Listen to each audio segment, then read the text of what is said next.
Welcome friends, मेरा नाम संदीप रूपेला है और आज हम लोग एक इनडायरेक्ट टैक्स जिसका नाम जीएसटी रखा गया है उसके ऊपर हम लोग डिस्कशन करने वाले हैं। लास्ट टाइम जब मेरे लेक्चर में हम लोगों ने इनडायरेक्ट टैक्सेस डिस्कस किया था तो मैंने कहा था कि लगभग सारे इनडायरेक्ट टैक्सेस ख़त्म कर दिए गए हैं और उनकी जगह पे एक ही नया इनडायरेक्ट टैक्स लाया गया है जिसका नाम है गुड्स एंड सर्विसेज टैक्स। शुरू करता हूँ मैं। ठीक, तो पहले थोड़ा सा बैकग्राउंड समझ लेते हैं इस टैक्स के बारे में। तो जैसे कि आप देख रहे हैं कि जो 2004 में विजय केलकर साहब थे जिन्होंने पहली बार इसका जो है जिक्र किया था और भारत में ये पहले व्यक्ति हैं जिन्होंने कहा था कि जीएसटी को लागू कर देना चाहिए। और हमारे देश में जो जीएसटी का मॉडल है वो कनाडा आधारित है। अगर आप पॉलिटी वगैरह भी पढ़ रहे होंगे तो आपको पता होगा कि हमारे देश में जो तंत्र है जो कि फेडरल सिस्टम है जिसको कहते हैं वो भी कनाडा से ही मिलता जुलता है। तो हम लोगों ने टैक्सेशन के मामले में भी जो प्रेरणा है वो कनाडा से ली है। तो कई बार यहाँ पर क्वेश्चन भी आता है कि हमारे देश का जो जीएसटी का जो मॉडल है वो किस देश से प्रेरित है, तो वो और कोई देश नहीं, कनाडा है। आगे इसको लागू करने के लिए यानी जीएसटी एक बहुत ही बड़ा जो है कहेंगे कि सुधार था टैक्सेशन की दुनिया का, भारत में खास करके जहाँ पर केंद्र और राज्यों को मिलकर आके इस टैक्स को लागू करना था। तो उसके लिए जो बिल है उसको पास किया गया था। तो जो बिल पेश किया गया था संसद में वो 122वां यानी कि 122 बंधारणीय सुधारों यानी कि कॉन्स्टिट्यूशनल अमेंडमेंट बिल था और ये पास होने के बाद फाइनली 101 बंधारणीय सुधारों अधिनियम या तो एक्ट के रूप में ये बाहर आया। यानी आपको याद रखना है कि बिल का नंबर कुछ और है और एक्ट का नंबर कुछ और है। ऐसा ज़रूरी नहीं है कि बिल का नंबर जो हो वही एक्ट का नंबर भी हो। यानी जब पार्लियामेंट में पेश होता है तो बिल नंबर कुछ और होता है और पास होने के बाद एक्ट नंबर कुछ और हो जाता है। एक उदाहरण समेत समझाऊंगा तो शायद आपको समझ आए। हो सकता है कि संसद में bill number 1, bill number 2, bill number 3 इस तरह से 3 अलग अलग बंधारणीय सुधार के लिए बिल रजू किए गए हों, पेश किए गए हों और तीनों चर्चा के में हों, पर 3 वाला पहले पास हो जाए तो ये एक्ट नंबर 1 हो जाएगा। तो बिल और एक्ट दोनों अलग बातें हैं। उसी तरह से 122वां बंधारणीय सुधारों खरड़ो पेश हुआ था, पर जब पास हो गया तो ये एक्ट बन गया और 101 बंधारणीय सुधारों अधिनियम के रूप में इस एक्ट को पारित किया गया। अगला है ये सारे जो टैक्सेस हैं केंद्र सरकार के, यहाँ पे आप यादी दी गई है, इसको एक बार आप ज़रूर देख लें और हो सके तो रट्टा मार लें कि ये सारे के सारे जो टैक्सेस हैं उनको जीएसटी के अंदर डाल दिया गया है। पर यहाँ पर एक बहुत ही इंपॉर्टेंट नोंद या तो एक नोटिस दिया गया है कि कस्टम्स ड्यूटी को उसके अंदर समावेश नहीं किया गया। बहुत ही इंपॉर्टेंट है।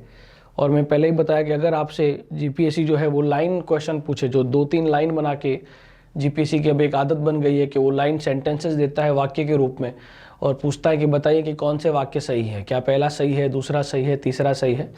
तो यहाँ पर आपको याद रखना है कि सारे केंद्र सरकार के जो कर हैं उनका समावेश जीएसटी के अंदर नहीं हुआ।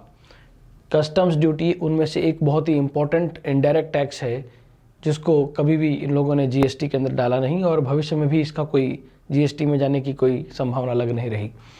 अगला है ये राज्यों के सारे जो इनडायरेक्ट टैक्सेस हैं उनको जीएसटी के अंदर डाला गया है।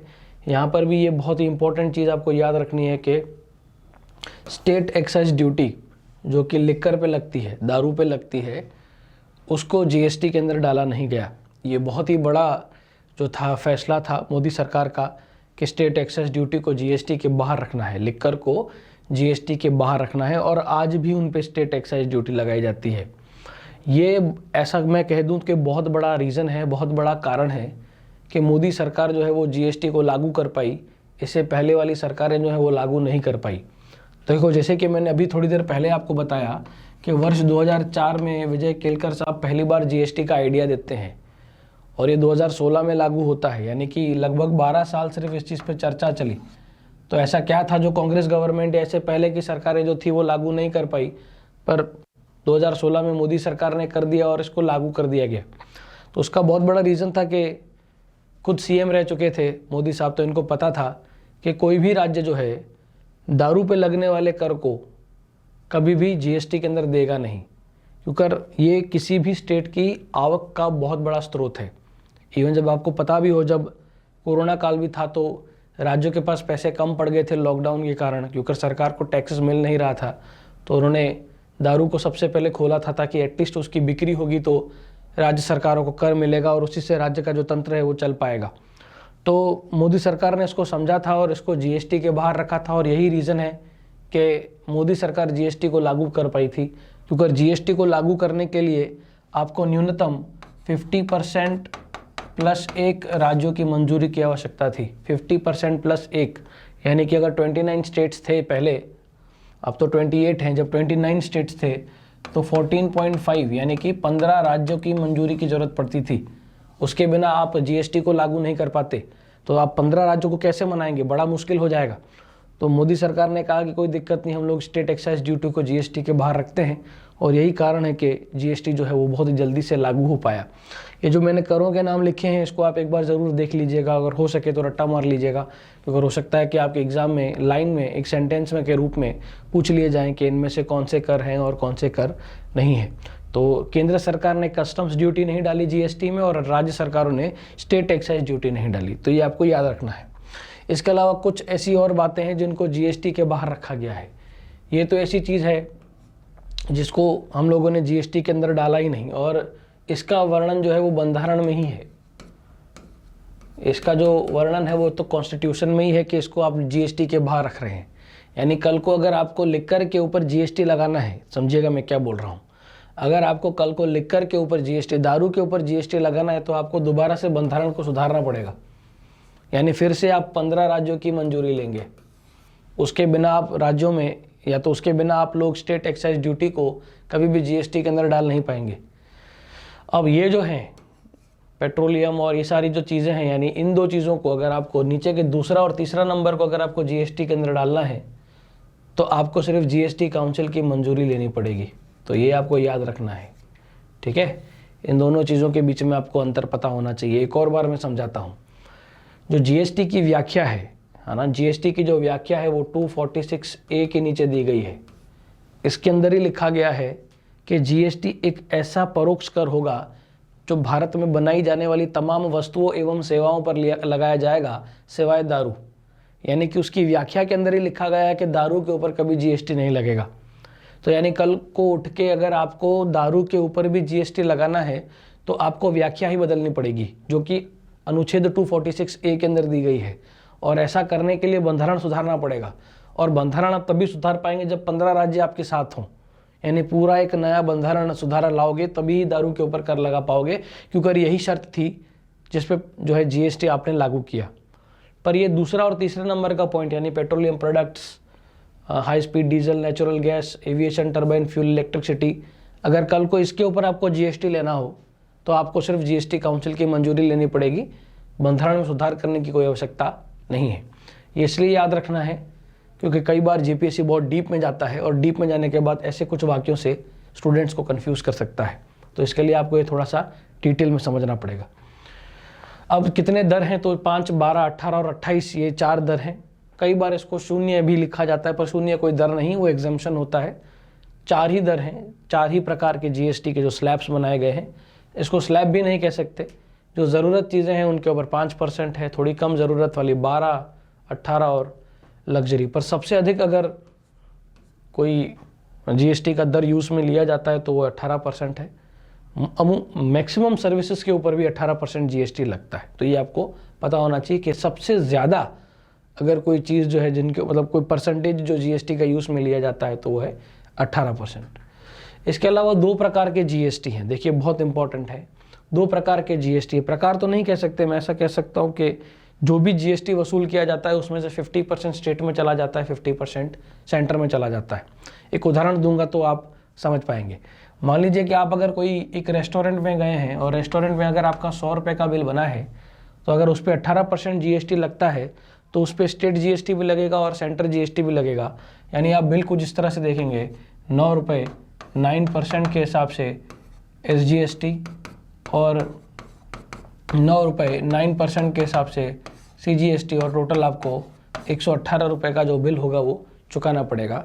कुछ इस प्रकार से आप 2 टैक्सेस देखते हैं। आज भी जब आप कहीं कुछ खरीदारी करने जाएं, अगर कोई आप जो है रेस्टोरेंट वगैरह में जाएं तो उसके बिल को आप ज़रूर थोड़ा ध्यान से देखिएगा। इसके अलावा मैंने आपको बताया कि बंधारण में जो सुधार किया गया, 101 बंधारण सुधार लिया गया, तो उसमें 3 नए आर्टिकल जो है, 3 नए अनुच्छेद जो है वो बंधारण में डाले गए, 246A, 269A और 279A।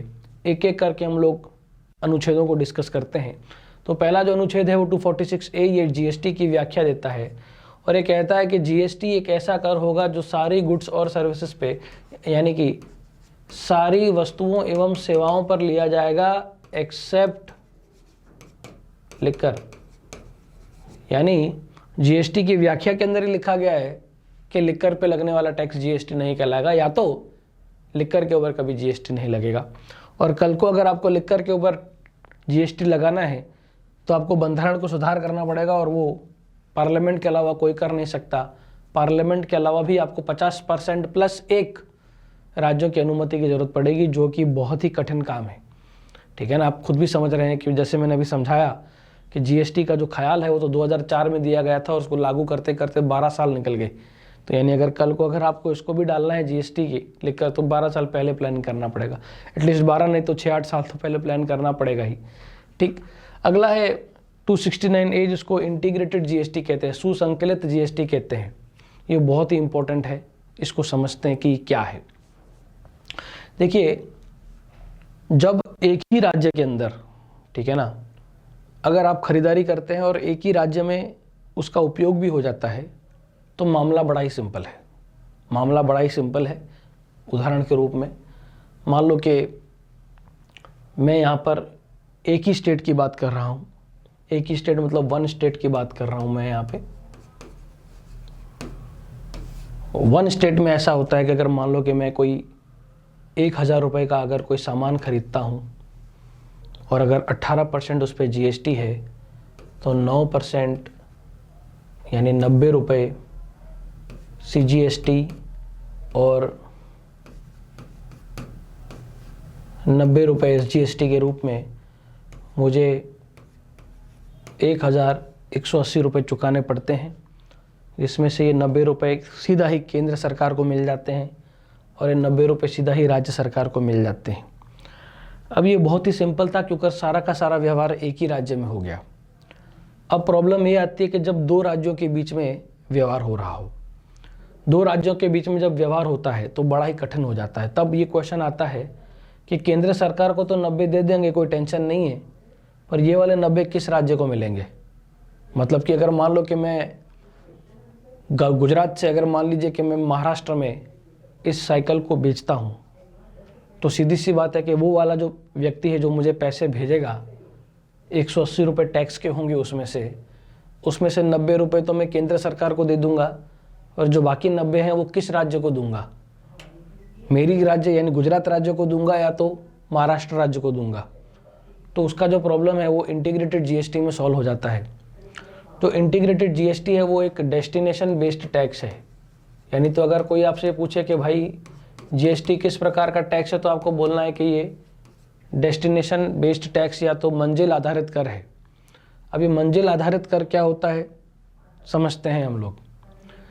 जब जीएसटी नहीं आया था तो उससे पहले हमारे पास सेंट्रल सेल्स टैक्स था, ये याद रखना है आपको, सेंट्रल सेल्स टैक्स था।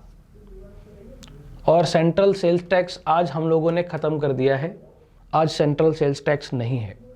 तो आज सेंट्रल सेल्स टैक्स की जगह पे क्या है, तो उसकी जगह पे हमारे पास इंटीग्रेटेड जीएसटी है। इंटीग्रेटेड जीएसटी क्या होता है तो समझिए आप। पहले समझते हैं सेंट्रल सेल्स टैक्स क्या था। मान लो कि मैं मेरे स्टेट से एमपी में, यानी मैं गुजरात से महाराष्ट्र में ही ले लेते हैं, महाराष्ट्र में अगर अपने सामान को बेचता हूँ और अगर मुझे 118 रुपये का जो है यानी 18% जो है वो मेरे को टैक्स के रूप में पे करना है, तो मैं क्या करता था, यानी जो गुजरात का जो क्या बोलते हैं व्यक्ति था, वो जब सामान बेचेगा तो उसको पैसे मिलेंगे, सीधी सी बात है, क्योंकि ये सामान दे रहा है, उसके बदले में महाराष्ट्र में रहने वाला जो व्यक्ति होगा वो गुजरात वाले व्यक्ति को पैसे देगा। अब ये प्रॉब्लम आएगा कि वो गुजरात में देके या महाराष्ट्र में देके कैसे देगा, तो सारा का सारा जो टैक्स था वो सेंट्रल गवर्नमेंट को ही देना पड़ता था। यानी कि 180 के 180 रुपये आप सीधा सेंट्रल गवर्नमेंट को ही देते थे। टैक्स पूरा का पूरा केंद्र सरकार एक साथ ले लेती। मतलब कि अगर आप गुजरात से सामान लेकर चले हैं महाराष्ट्र, तो गुजरात के बॉर्डर पे आपको केंद्र सरकार के कर्मचारी मिल जाएंगे जो आपसे पूरा टैक्स ले लेंगे 180 रुपये। यहाँ पर ये प्रॉब्लम नहीं है। यहाँ पर मैं खुद ही 90 रुपये केंद्र सरकार को और 90 रुपये राज्य सरकार को दूंगा। यहाँ पर जब 2 या 2 से अधिक राज्यों के बीच में जब व्यवहार हो रहा होता है तो सारा टैक्स केंद्र सरकार को ही दे दिया जाता है। यहाँ पर राज्य आपसे पैसे नहीं लेते, पूरा टैक्स केंद्र सरकार को जाता है। और केंद्र सरकार जो सेंट्रल सेल्स टैक्स था वो ओरिजिन बेस्ड टैक्स था। ओरिजिन बेस्ड टैक्स होने का मतलब है कि मूड आधारित कर, यानी जिस राज्य का सामान है उस राज्य को टैक्स मिलेगा। यानी यहाँ पर इस 180 रुपये में से केंद्र सरकार 90 रुपये गुजरात को दे देती और 90 रुपये खुद के जेब में रख देती। यानी व्यवहार कुछ इस तरह होता कि गुजरात वाला सामान बेचता महाराष्ट्र को और जो भी टैक्स आता वो सीधा दे देता केंद्र सरकार को। केंद्र सरकार 90 रुपये अपने जेब में रखती और 90 रुपये गुजरात को दे देती, क्योंकि सेंट्रल सेल्स टैक्स लागू था और सेंट्रल सेल्स टैक्स एक ओरिजिन बेस्ड टैक्स था या तो मूड आधारित कर था। समय बदल गया, बहुत सारे राज्यों ने कहा भाई ये गलत है, क्योंकि यहाँ पर जिस राज्य का व्यापारी है, गुजरात जो है उसका व्यापारी प्रॉफिट भी कर रहा है और टैक्स भी गुजरात सरकार को ही जा रहा है। टैक्स एटलीस्ट हमको मिले, प्रॉफिट तो गुजरात का राज्य का व्यापारी कमा रहा है, पर एटलीस्ट टैक्स अगर हमको मिलेगा तो हम हमारे राज्य में उद्योग को जो होंगे वो प्रोत्साहित कर पाएंगे। ये बात होती थी, इसके लिए बहुत सारे राज्यों ने इसकी कंप्लेन की और जब हम लोगों ने सेंट्रल सेल्स टैक्स को ख़त्म कर दिया, उसकी जगह पे जब हम लोग इंटीग्रेटेड जीएसटी लेकर आए तो हम लोगों ने क्या कर दिया, इसको डेस्टिनेशन बेस्ड टैक्स बना दिया, यानी कि मंजिल आधारित कर बना दिया। आज भी होता यही है कि जब कोई सामान गुजरात से चलता है महाराष्ट्र की तरफ, टैक्स तो पहले सेंट्रल गवर्नमेंट ही लेती है और सारा का सारा टैक्स उसमें से आधा अपने पास रख के आधा महाराष्ट्र को मिल जाता है। यानी 90 रुपये केंद्र सरकार खुद के पास रखेगी और 90 रुपये राज्य ले लेगा। यानी बेसिकली यहाँ पर जिस राज्य में सामान जा रहा है, जो मंजिल है सामान की, वहाँ पे कर चला जाता है। और इंटीग्रेटेड जीएसटी का जो बिल होगा वो आपको दिखेगा भी कुछ इस तरह से। अगर ये बिल है तो 1000 रुपये अगर सामान है तो सीधा 180 रुपये आपको IGST लिखा हुआ मिलेगा। मतलब पूरा का पूरा 180 रुपया केंद्र सरकार पहले अपने जेब में डालेगी, उसमें से 90 महाराष्ट्र को देगी और 90 अपने पास रखेगी। तो इसको हम लोग integrated goods and service tax भी कहते हैं। उसके अलावा GST काउंसिल की एक जो है वो सुविधा रखी गई है। आज GST संबंधित सारे निर्णय जो है वो ये GST काउंसिल लेती है। इसके अध्यक्ष जो होते हैं, यानी जो चेयरपर्सन होते हैं, वो चेयरमैन होते हैं फाइनेंस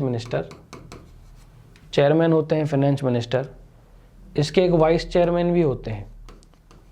वाइस चेयरमैन जो होते हैं वो फाइनेंस मिनिस्टर के मर्जी मुताबिक जो होते हैं वो आते हैं। और ये minister of finance of state for state, यानी कि राज्य कक्षा के नाणा मंत्री, सिंपल भाषा में कहूँ तो वो वाइस चेयरमैन होते हैं। इसके अलावा सारे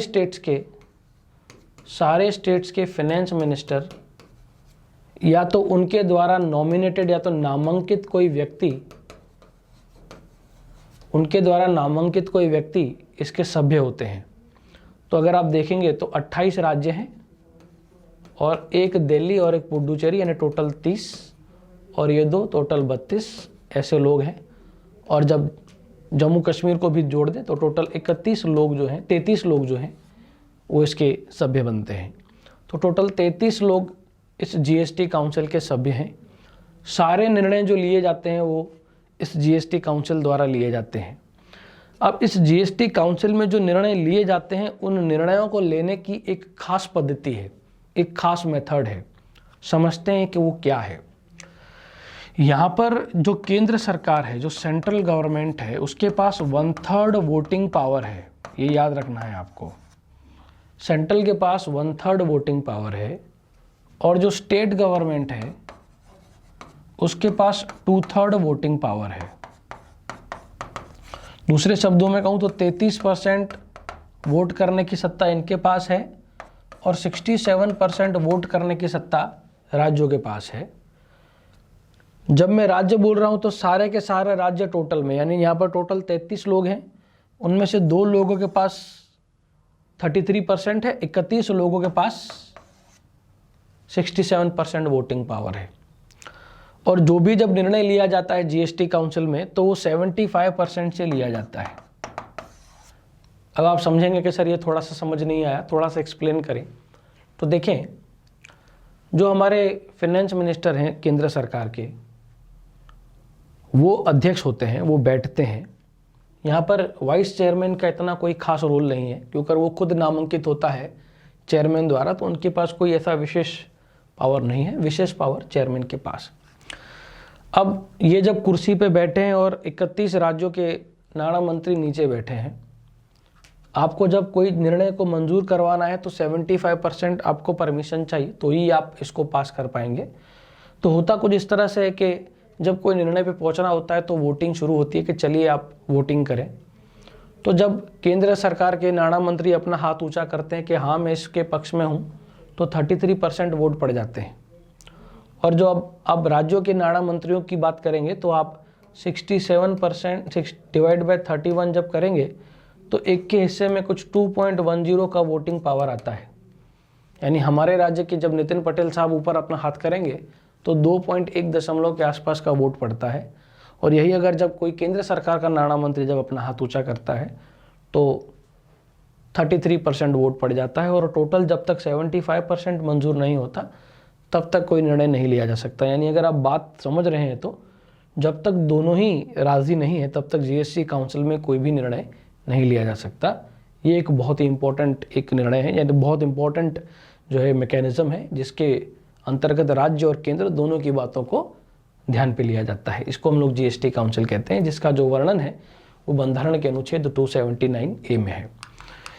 अगला है इनपुट टैक्स क्रेडिट। अब समझते हैं कि इनपुट टैक्स क्रेडिट क्या है। बहुत बार ये न्यूज़पेपर में भी आता है, इसको थोड़ा सा समझ लेते हैं कि ये गुड्स एंड सर्विस टैक्स का बहुत ही इम्पोर्टेंट पार्ट है। देखिए, मैं थोड़ा सिंपल समझने के लिए या तो ईजिली समझाने के लिए टैक्स का दर 10% ले लेता हूँ, यानी 10% जो है मैं मान लेता हूँ कि टैक्स है ना। तो मान लीजिए कि अगर कोई मैन्युफैक्चरर है, अगर कोई व्यक्ति जो है चीज़ को मैन्युफैक्चर कर रहा है और वो मैन्युफैक्चर कर रहा है 100 रुपीज़ पे, और अगर 10% उस पर टैक्स लगता है तो वो जब टैक्स देगा तो 10% के हिसाब से 110 रुपये किससे लेगा, तो होलसेलर से लेगा। होलसेलर से ये 10% के हिसाब से 110 रुपये लेगा, जिसमें से 100 रुपये वो अपने जेब में डालेगा और 10 रुपये वो किसको दे देगा, तो गवर्नमेंट को दे देगा भाई। 10% वो गवर्नमेंट को दे देगा। आगे जब चलेंगे तो होलसेलर जो होगा वो क्या करेगा, तो होलसेलर आगे 10% और टैक्स लगाएगा, यानी जिसकी वैल्यू हो जाएगी 10% के हिसाब से 11, और ये देगा किसको, तो ये देगा रिटेलर को।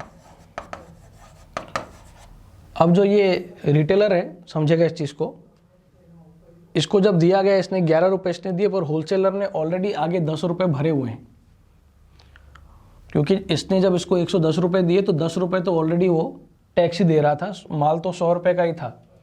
और अगर ये दोबारा से 11 रुपये रिटेलर से भर के लेगा तो उसके ऊपर डबल टैक्स का बर्डन आएगा। तो ये क्या करेगा, रिटेलर से जो ये होल मैन्युफैक्चरर है उससे बिल भी लेगा, रिटेलर का भी बिल लेगा कि देखो मैंने ऑलरेडी मैन्युफैक्चरर को टैक्स भरा है, रिटेलर मुझे दोबारा दे रहा है, और जो 10 रुपये है जो टैक्स के रूप में, ये इसके जीएसटी वॉलेट में आ जाएंगे, ये जीएसटी वॉलेट में आ जाएंगे और ये इसका रिटर्न फाइल कर सकता है। उसी तरह से जो रिटेलर है जिसको सामान 121 रुपये में पड़ा, जब ये आगे कस्टमर को देगा 10% जीएसटी लगा के, यानी 12.1 के हिसाब से जब टैक्स लगाएगा तो इसकी जो कीमत होगी वो हो जाएगी 133.1। तो ये रिटेलर भी क्या करेगा, तो आगे से बिल लेगा कि भाई मैंने तुमको पैसा दिया है, तुम मुझे बिल दो। और ये क्या करेगा, जब इससे 12.1 रुपये ले रहा है तो ये भी सरकार को दिखाएगा कि ऑलरेडी मैंने, रिटेलर दिखाएगा कि ऑलरेडी मैंने 11 रुपये टैक्स भरा है, ये तो दूसरी बार टैक्स भर रहा हूँ कस्टमर से लेके। तो ये भी जो रिटेलर होगा उसके जीएसटी वॉलेट में पैसे क्रेडिट हो जाएंगे, जिसको वो रिटर्न ले सकता है, अपने पैसे वापस सरकार से क्लेम कर सकता है ताकि डबल टैक्स ना हो। इसी तरह से जो भी, तो मैंने बहुत सिंपल फॉर्म में बनाया है, जो भी बीच में लोग होंगे वो जब आगे अपना टैक्स भर कर आए हैं वो बिल लेंगे, क्योंकि बिल के बिना आप जीएसटी अपना क्लेम नहीं कर पाओगे। तो सारे के सारे लोग बीच बीच में अपना बिल दिखा दिखा के अपने टैक्सेस को वापस लेंगे। इनमें बिल बनाना बहुत ज़रूरी हो जाएगा। अगर इनमें से किसी एक व्यक्ति ने भी बिल नहीं बनाया तो जीएसटी क्लेम करना बहुत मुश्किल हो जाएगा। ये जो वॉलेट में आपके पैसे पड़े हैं या वापस नहीं ले पाओगे, तो चेन में सारे लोगों को बिल बनाना पड़ेगा कंपलसरी। वाइट में बिजनेस होगा, सरकार को टैक्स मिलेगा, देश की तरक्की होगी। इसीलिए इस इनपुट टैक्स क्रेडिट मैकेनिज्म को लेकर आए हैं। यहाँ पर दो ही लोग हैं जिनको नुकसान पड़ेगा, तो एक तो कस्टमर होगा, ऊपर से एक मैन्युफैक्चरर होगा जिसको कोई जीएसटी का कोई फ़ायदा नहीं होगा। बाकी जितने भी लोग होंगे बीच में वो सारे के सारे बिल की आग्रह रखेंगे, क्योंकि अगर होलसेलर मैन्युफैक्चरर से बिल नहीं लेगा तो आगे वो जीएसटी वॉलेट में अपने पैसे नहीं ले पाएगा। उसी तरह से रिटेलर अगर होलसेलर से बिल नहीं लेगा तो वो जीएसटी अपने नहीं क्लेम कर पाएगा। तो इसी तरह से चेन में सारे लोगों को जो होगा वो बिल बनाना जरूरी पड़ जाएगा। यही मैकेनिज्म से पूरा का पूरा सिस्टम काम करता है। हालांकि ये कोई मेंस में आपसे या प्री एग्जाम में कोई पूछेगा नहीं, बस अगर वो कोई पूछेगा तो ऐसा एक वाक्य दे सकता है आपको कि इनपुट टैक्स क्रेडिट जीएसटी का एक बहुत ही इंपॉर्टेंट भाग है। तो आपको कहना है कि बिल्कुल है, इनपुट टैक्स क्रेडिट जीएसटी का एक भाग है। ये पूरा मैकेनिज्म आपको पता है तो ठीक, नहीं पता है तो भी कोई एग्जाम में इसका खास रिलेवेंस नहीं है। ये तो मैंने आपको थोड़ा इजीली समझ आ जाए, पता हो, इसलिए मैंने समझाया। कंपोजिशन स्कीम जो है ये नेक्स्ट और एक इम्पॉर्टेंट टॉपिक है जीएसटी में। अब इसको समझ लेते हैं कि ये किस बारे में है। देखिए, सबसे पहले तो आप समझें कि जीएसटी जो है वो उन लोगों के ऊपर लागू होती है, या तो मैं ऐसा कहूँ कि उन लोगों के लिए जीएसटी नंबर लेना कंपलसरी है जिनका जो टर्नओवर है, जिनका टर्नओवर 20 लाख से अधिक है। तो ये एक इम्पोर्टेंट फैक्ट पॉइंट कह लें, आपको पता होना चाहिए कि 20 लाख से ऊपर अगर आपका टर्नओवर है तो आपको जीएसटी लेना जरूरी है, फर्जियात है, कंपलसरी है। अब एक बार जब आपके पास जीएसटी नंबर आ जाता है, या तो मैं कहूँ कि आप जब एक बार जीएसटी में एनरोल हो जाते हैं तो आपको एक महीने में 1 मंथ में 3 बार जीएसटी रिटर्न फाइल करना पड़ता है। तो अगर आप पूरे साल का हिसाब लगाएंगे 12 मंथ्स की अगर मैं बात करूंगा तो 36 रिटर्न्स आपको फाइल करने पड़ेंगे, और साथ ही एक फाइनल रिटर्न, यानी टोटल एक साल में एक जीएसटी उपभोक्ता, एक जीएसटी सब्सक्राइबर 37 टाइम्स जीएसटी जो है वो फाइल करता है। अब आप अगर समझ रहे हैं तो 37 टाइम्स जीएसटी फाइल करना एक बिजनेसमैन के लिए थोड़ा सा मुश्किल हो जाएगा, और इस आदमी को, यानी इस व्यापारी को हो सकता है कि एक सीए या तो एक प्रोफेशनल अकाउंटिंग स्पेशलिस्ट या तो कोई विशेषज्ञ जो होगा वो हायर करना पड़ेगा। तो ये उसके लिए एक एडिशनल कॉस्ट जो होता है या तो एडिशनल बर्डन जो है वो प्रॉब्लम में आ जाएगा। तो छोटे बिजनेसमैन के लिए ये करना थोड़ा सा कठिन है, थोड़ा सा मुश्किल है। तो उन लोगों को ये प्रॉब्लम ना हो, उन लोगों को ये दुविधा का सामना ना करना पड़े, इसलिए सरकार ने कंपोजिशन स्कीम के लिए एक जो है रास्ता बनाया है, यानी छोटे व्यापारियों के लिए एक कंपोजिशन स्कीम है। अब ये है क्या? अगर कोई व्यक्ति जिसका सालाना टर्नओवर 1.5 करोड़ तक है, एनुअल टर्नओवर जो है वो अगर 1.5 करोड़ तक है, साल का टर्नओवर का मतलब सेल्स में बताकर आया हूँ, तो वो व्यक्ति सरकार को एक एप्लीकेशन लिखकर या तो एक अर्जी करके बता सकता है कि मैं अब कंपोजिशन स्कीम के अंदर एनरोल होना चाहता हूँ। तो उस व्यक्ति को कुछ छूट छाट मिलती है। क्या मिलती है? तो उसको छूट छाट ये मिलती है कि अब उसको क्वार्टरली, यानी 3 मंथ में एक ही रिटर्न फाइल करना पड़ेगा। तो टोटल साल में कितने रिटर्न हो जाएंगे? तो 4 + 1, क्योंकि एक फाइनल रिटर्न होगा। तो कंपोजिशन स्कीम वाला साल में 5 बार टोटल रिटर्न फाइल करेगा। वो खुद से भी कर सकता है, स्पेशलिस्ट को भी रख सकता है, पर उसके लिए वहाँ पे बर्डन कम हो जाएगा, और यहाँ पर इसके लिए जो बर्डन होगा वो बढ़ जाएगा।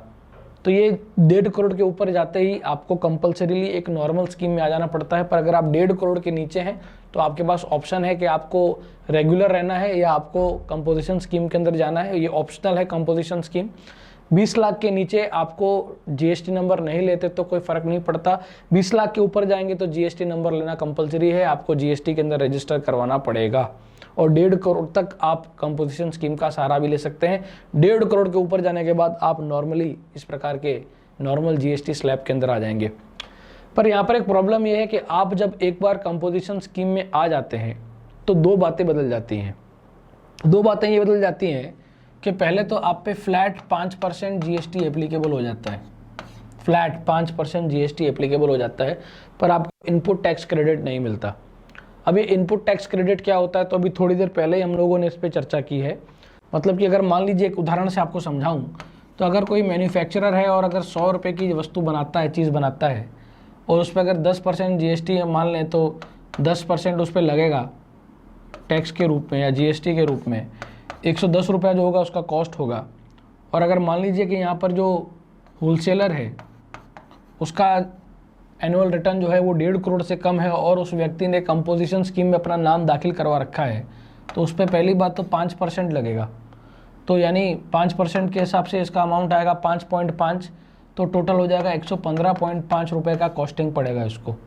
अब यहाँ पर इसको एक फ़ायदा ये पड़ा कि रेट कम हो गया, पर यहाँ पर जो ये 10 रुपये ऑलरेडी जीएसटी भर कर आया है उसका उसको इनपुट टैक्स क्रेडिट नहीं मिलेगा। ये 10 रुपये भी उसको भरना पड़ा, ये भूल गया, और ये 5 रुपये 50 पैसे भी जो इसने भरा ये भूल गया, यानी इसको कोई इनपुट टैक्स क्रेडिट नहीं है, ये ऊपर एडजस्ट नहीं हो सकता, ये सीधा 115 रुपये 15 और 50 पैसे में अपनी वस्तु को बेच देगा, ख़त्म, कोई इनपुट टैक्स क्रेडिट नहीं। तो ये एक प्रॉब्लम यहाँ पर कंपोजिशन स्कीम वाले को रहता है। रेट कम हो जाता है, फ्लैट 5% हो जाता है, पर जीएसटी में कोई आपको इनपुट टैक्स क्रेडिट नहीं मिलता। पर सामने आपको एक लाभ ये होता है कि आपको क्वार्टरली यानी कि 3 महीने में एक बार रिटर्न फाइल करना पड़ता है और आप साल में टोटल 5 बार रिटर्न फाइल करते हैं। तो ये इसको हम लोग कंपोजिशन स्कीम कहते हैं। आगे देख लेते हैं रिवर्स चार्ज मैकेनिज्म है, ये भी बहुत इंपॉर्टेंट चीज़ है, ये जीएसटी का एक बहुत ही इंपॉर्टेंट पार्ट है। हो सकता है कि आपसे एग्जाम में शायद ये इसके बारे में कुछ आगे पीछे या डेप्थ में जाके इतना वो आपसे पूछ लें कि ये रिवर्स चार्ज मैकेनिज्म क्या है। तो समझते हैं कि रिवर्स चार्ज मैकेनिज्म क्या है। इसको समझने से पहले ये समझ लेते हैं कि नॉर्मल स्थिति में क्या होता है, नॉर्मली क्या होता है। तो मान लें कि 2 व्यापारी हैं, एक व्यापारी है ए और एक व्यापारी है बी, और दोनों ही लोग रजिस्टर्ड हैं। रजिस्टर्ड होने का मतलब है कि दोनों के पास जीएसटी नंबर है और दोनों ने गवर्नमेंट को बताया कि मैं जीएसटी भरता हूँ। दूसरे शब्दों में कहूँ तो दोनों के बारे में सरकार को जानकारी है कि ऐसे 2 लोग हैं जो कोई व्यापार करते हैं और दोनों के पास जीएसटी नंबर है। अब अगर मान लें कि ये ए नाम का व्यक्ति बी नाम के व्यक्ति को कोई सामान बेचता है, गुड्स देता है, तो बी वाला जो व्यक्ति होगा वो इसको पेमेंट करेगा। पेमेंट कैसे करेगा? तो 100 रुपये का अगर सामान है तो 9 रुपये एसजीएसटी और 9 रुपये सीजीएसटी, टोटल 118 रुपये इसको पे करेगा। अब ए क्या करेगा? तो ए इसमें से 100 रुपये अपने जेब में डाल देगा, क्योंकि 100 रुपये का तो उसने बिल बनाया था, और जो 18 रुपये है उसमें से 9 रुपये एसजीएसटी में देगा और 9 रुपये सीजीएसटी में देगा। इस प्रकार का जो व्यवहार होगा, एक्चुअली भरना है बी को, पर बी अपने जेब से ना भरकर ए को देगा और ए भरेगा। इसीलिए तो हम लोग इसको इनडायरेक्ट टैक्स भी कहते हैं। जीएसटी एक इनडायरेक्ट टैक्स का प्रकार है, क्योंकि जिस व्यक्ति पे लगता है वो नहीं भरता, वो अपना बर्डन जो होता है वो किसी और पे शिफ्ट कर देता है। यानी यहाँ पर लगा ए पे, पर ए अपने जेब से ना भरकर बी से टैक्स का पैसा लेके सरकार को पे करेगा, इसीलिए इसको इनडायरेक्ट टैक्स कहते हैं। अब यहाँ पर मान लो कि सिचुएशन कुछ अलग हो जाती है, यहाँ पे ही हम लोग रिवर्स चार्ज मैकेनिज्म आरसीएम की बात करते हैं। यहाँ पर भी 2 व्यापारी हैं, एक व्यापारी है ए और एक व्यापारी है बी। यहाँ पर प्रॉब्लम यह है कि ए अनरजिस्टर्ड है, मतलब कि इसके पास जीएसटी नंबर नहीं है, सरकार को पता ही नहीं कि ए नाम का कोई व्यक्ति जो है वो बिजनेस भी करता है, पर बी रजिस्टर्ड है, बी नाम का व्यक्ति जो है वो रजिस्टर्ड है। अब जब ए नाम का व्यक्ति बी नाम के व्यक्ति को अपना सामान बेचता है, गुड्स बेचता है, तो यहाँ पर प्रॉब्लम ये खड़ी हो जाती है कि अगर यहाँ पर बी इसको 118 रुपये दे, यानी 100 रुपये की वस्तु और 18 रुपये टैक्स दे, तो ए टैक्स सरकार को भरेगा कैसे? क्योंकि ए तो रजिस्टर्ड ही नहीं, ए के पास तो जीएसटी नंबर ही नहीं है, सरकार को पे कैसे करेगा? और अगर ये पे नहीं करेगा तो बी को इनपुट टैक्स क्रेडिट कैसे मिलेगा? तो यानी कि बी को नुकसान हो रहा है। ऐसा न हो इसलिए बी क्या करेगा? बी इसको सिर्फ 100 रुपये देगा, क्योंकि बी ए को बोलेगा कि भाई तू तेरा जीएसटी नंबर ला, मुझे तेरे जीएसटी नंबर की जरूरत है, पर ए जीएसटी नंबर दे नहीं पाएगा। उसका रीजन है क्योंकि ये अनरजिस्टर्ड है। तो फिर बी क्या करेगा? इसको 100 रुपये देगा और खुद सरकार को जीएसटी भर देगा 18 रुपये, यानी खुद भरेगा 9 रुपये सीजीएसटी और 9 रुपये एसजीएसटी, और फिर खुद दिखाएगा कि मैंने सरकार को भरा। अब एक्चुअली भरना किसको था? ए को। भले ही बी से लेके भरना था, पर ए को भरना था, पर भरा किसने? बी ने। तो यहां पर पूरा मैकेनिज्म जो है वो कैसा हो गया? रिवर्स चार्ज हो गया, इसीलिए इसको रिवर्स चार्ज मैकेनिज्म कहते हैं। तो अगर कोई आपको ये पूछे कि रिवर्स चार्ज मैकेनिज्म क्या है, तो आपको बोलना है कि जब भी एक रजिस्टर्ड और एक अनरजिस्टर्ड व्यापारियों के बीच में, यानी एक नोंधायला और एक अनोंधायला, जिसकी नोंदणी नहीं की गई, बिन नोंधायला व्यक्ति वच्चे જ્યારે व्यवहार थाय, जब उनके बीच में ट्रांजैक्शन हो, तो उस केस में जो परचेजर ऑफ गुड है वो टैक्स भर दे सेलर की जगह पे, तो हम लोग कहते हैं कि ये एक रिवर्स चार्ज मैकेनिज्म है। हाँ, ये बहुत इंपॉर्टेंट चीज़ है, ये आपको मैकेनिज्म पता होना चाहिए, क्योंकि हो सकता है कि एमसीक्यू में पूछ लिया जाए कि रजिस्टर्ड और अनरजिस्टर्ड व्यापारियों के बीच में हो रहे व्यवहार में जो खास चीज़ जो जीएसटी में आती है, उस खास चीज़ का क्या नाम है, तो रिवर्स चार्ज मैकेनिज्म है। अब जीएसटी में मैंने अब तक जितना पढ़ाया, जितने इंपॉर्टेंट पॉइंट्स मैंने कवर किए, उतने ही हमारे एग्जाम पॉइंट ऑफ व्यू काम के हैं। काफ़ी डीप में जाके हम लोगों ने इन चीज़ों की चर्चा की है। आपको इसके अलावा जीएसटी में प्रिलिम में कुछ पढ़ने की खास आवश्यकता नहीं। ऑफ कोर्स मेंस में आप थोड़ा सा एनालिटिकल पॉइंट को थोड़ा सा कवर करेंगे, पर प्री में इतना बहुत है, इतना मोर देन सफिशेंट है, और कुछ पढ़ने की ज़रूरत आपको नहीं है। हालांकि कुछ विद्यार्थी मेरे से ये भी पूछते हैं कि क्या सर हमको रेट पढ़ने की ज़रूरत है क्या, किस वस्तु पे कितने % जीएसटी लगता है। तो बिल्कुल पढ़ने की ज़रूरत नहीं भाई, हज़ारों वस्तुएं मिलती हैं बाज़ार में, एक एक के ऊपर अगर आप जीएसटी का % अगर पढ़ने लगे तो परेशान हो जाओगे, कभी तैयारी ख़त्म नहीं हो पाएगी आपकी लाइफ में। अगर एक आधा ऐसा कभी कोई क्वेश्चन आ भी गया तो ये पता होना चाहिए कि इसका आंसर ई है ना, मतलब उसको अटेम्प्ट नहीं करना। हाँ, अगर आपको पता है, कहीं सुन रखा है, कहीं जानकारी आपके कान पे पड़ गई और आपने टिक कर दिया, वो राइट हो गया, वो अलग मामला है। अगर आप आपके कान खुले रखते हैं, ठीक, इसके लिए विशेष टाइम निकाल के इसको तैयार करने की कोई आवश्यकता नहीं। It is irrelevant, it is not that useful for your examination. तो आज के लिए मैं इतना ही रखता हूँ। Have a nice time, have a take care. जय हिंद, जय भारत।